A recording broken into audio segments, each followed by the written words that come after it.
एकादशायां निराहारो यो भन्ते द्वादशी दिने शुक्ले वाय दिवा कृष्णे तद्व्रतम वैष्णवे मिहंत। महत्स्य और भविष्य पुराण में कहा गया है कि एकादशी के दिन निराहार रहकर जो द्वादशी को भोजन करते हैं, शुक्ल पक्ष हो या कृष्ण पक्ष, ऐसा व्रत विष्णु भगवान को अत्यधिक प्रिय है। यह भगवान के प्रति हमारे प्रेम को बढ़ाने वाला है। और अग्नि पुराण पर भी कहा गया है एकादशी का भोजन नहीं करना चाहिए, यह व्रत भगवान हरि विष्णु को प्रिय है। हरे कृष्णा। एकादशी के दिन व्यक्ति को अपना पूरा समय भगवान श्री कृष्ण की सेवा में लगाना चाहिए और अधिक से अधिक भक्ति में सेवाएं करनी चाहिए।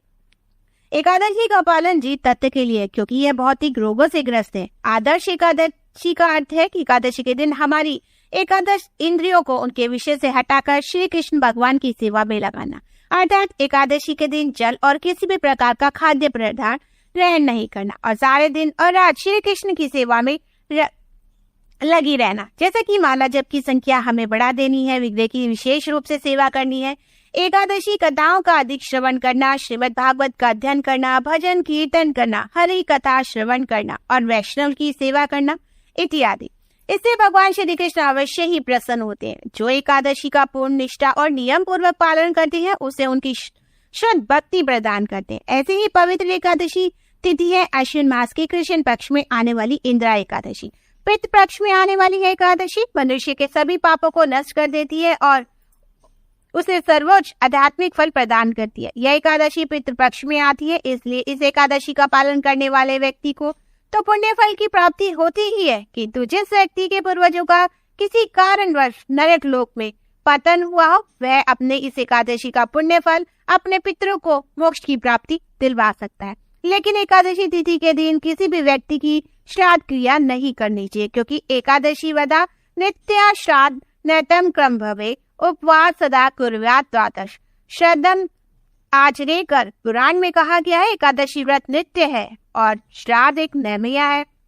अतः जो नित्य है उस एकादशी के दिन उपवास रहकर श्राद्ध का अनुष्ठान अगले दिन द्वादशी पर ही करना चाहिए। लेकिन एकादशी व्रत रखकर उसके पुण्य फल को आप अपने पितरों को अवश्य ही प्रदान कर सकते हैं। तो चलिए अश्विन मास की कृष्ण पक्ष में आने वाली शेखरा इंदिरा एकादशी के उपलक्ष्य में आज हम गर्ग संहिता से एक पौराणिक कथा का श्रवण करते हैं। ये बात है वृंदावन की, जहाँ परम भगवान श्री कृष्ण अपनी बाल लीलाओं किया करते हैं। अपने सुंदर मुस्कान और खटपट लीलाओं से उन्होंने सभी ब्रजवासी को अपने मुंह में पाश में बांध दिया था। उनके लिए उनकी दुनिया यानी उनका कान्हा कोई उनके पुत्र की तरह प्रेम करता, तो कोई उन्हें अपने सखा बनाकर उनके साथ खेलता रहता। किसी के लिए कृष्ण अपने प्रियतम या प्रेमी थे, तो किसी के लिए वे अपने तारनहार थे। इन सभी में गोपियों का प्रेम माधुर्य भाव में था। वे चाहती थी कि कृष्ण उनके प्रति बने और कृष्ण के प्रति उनका प्रेम ही असीमित था। लेकिन वे सब इस बात से भली भांति परिचित थे कि वह श्री कृष्ण को सबसे अधिक प्रिय और कोई नहीं कर सकता, केवल राधा रानी ही कर सकती है। और वे सभी गोपियां राधा रानी की सर्वोच्च प्रेमनीय स्थिति को जानती थी। इसलिए एक दिन उन गोपियों ने राधा रानी को घेर लिया और उनसे श्री कृष्ण के प्रेम की गोपनीय तत्व को पूछने हुए कहने लगी। ऋषुभानु सुते द्रव्य हीरा कंच लोचने श्री कृष्ण से प्रसादा अतः व्रत कृचित व्रतम शुभम है ऋषुभानी नंदनी। श्री राधिके आप हमें श्री कृष्ण की प्रसन्नता के लिए कोई व्रत बताइए, ऐसा व्रत जो श्री कृष्ण को प्रसन्न करके जो देवताओं के लिए भी दुर्लभ हो। वे भी श्री कृष्ण नंद नंदन तुम्हारे वश में रहते हैं। तुम तो सभी शास्त्रों की पारंगत मानी गई हो, इसलिए हमारे ऊपर कृपा करें।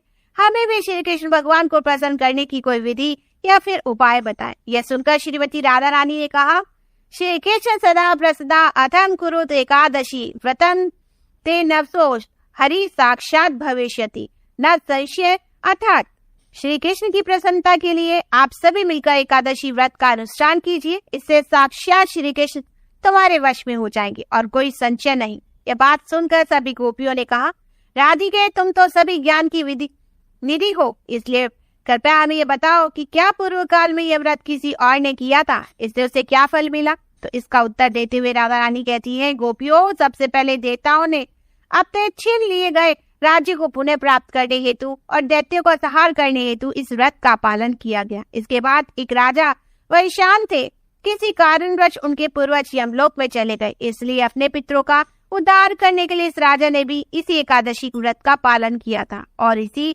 व्रत के पालन के फल के स्वरूप उनके पूर्वजों को परम आध्यात्मिक जगत की प्राप्ति हुई थी। लुक नाम के राजा को उनके ही पाप कर्मों के कारण उनके परिवारजनों ने त्याग दिया था। जब लूपक ने एकादशी का व्रत निष्ठा पूर्वक किया तो उसके फलस्वरूप उसे अपना राज्य और परिवार दोनों ही पुनः प्राप्त हो गए।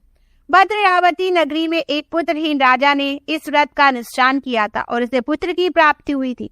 इतना ही नहीं, एक ब्राह्मणी को देव कन्याओं ने इस व्रत का फल अर्पित किया था, तो फलस्वरूप उस ब्राह्मणी को धन धान्य से भरपूर की प्राप्ति हुई थी। पुष्पदंती और मालवानो यश थे, लेकिन कुबेर के श्राप से उन्हें पिशाच योनि मिली थी। जब उन्होंने एकादशी का व्रत किया तो वे अपने पिशाच योनि से भी मुक्त हो पाए।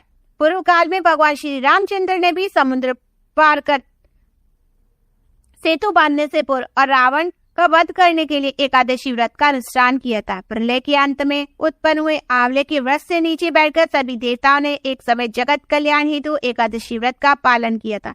पिता की आज्ञा से ऋषि मेधावी ने भी एकादशी का व्रत किया था और उसी के परिणाम स्वरूप वे अप्सरा के साथ संपर्क दोष से मुक्त हो पाए। गोपियों, यह एकादशी व्रत इतना पुण्य फल प्रदान करने वाला है कि बड़े से बड़े पाप के सुमरे को भी नष्ट कर देता है।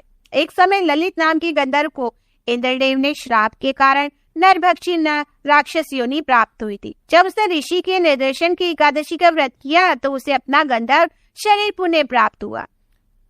धुंधुमार आदि राजाओं ने भी इस एकादशी के पुण्य प्रभाव से भी परम गति को प्राप्त किया था और भगवान शंकर भी ब्रह्मा कपाल ने भी इस एकादशी के माध्यम से मुक्त हो पाए थे।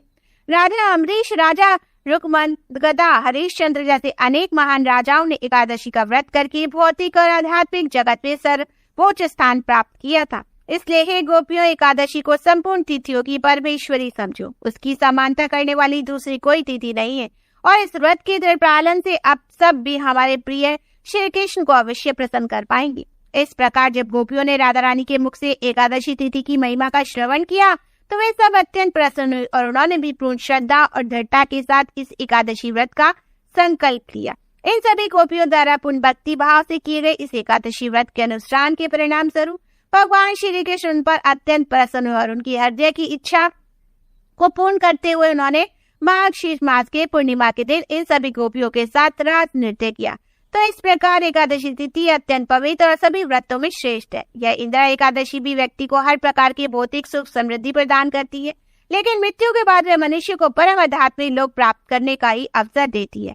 इतना ही नहीं, इस एकादशी का श्रद्धा और नियम पूर्वक पालन करने से व्यक्ति अपने पितरों और पूर्वजों के ऋण से भी मुक्त हो जाता है। अगर आपकी जीवात्मा को अन्य शरीर प्राप्त नहीं हुआ है या फिर अनवांछित योनि में वो भटक रहे हैं तो उनका उद्धार भी इसी एकादशी के पालन द्वारा संभव है।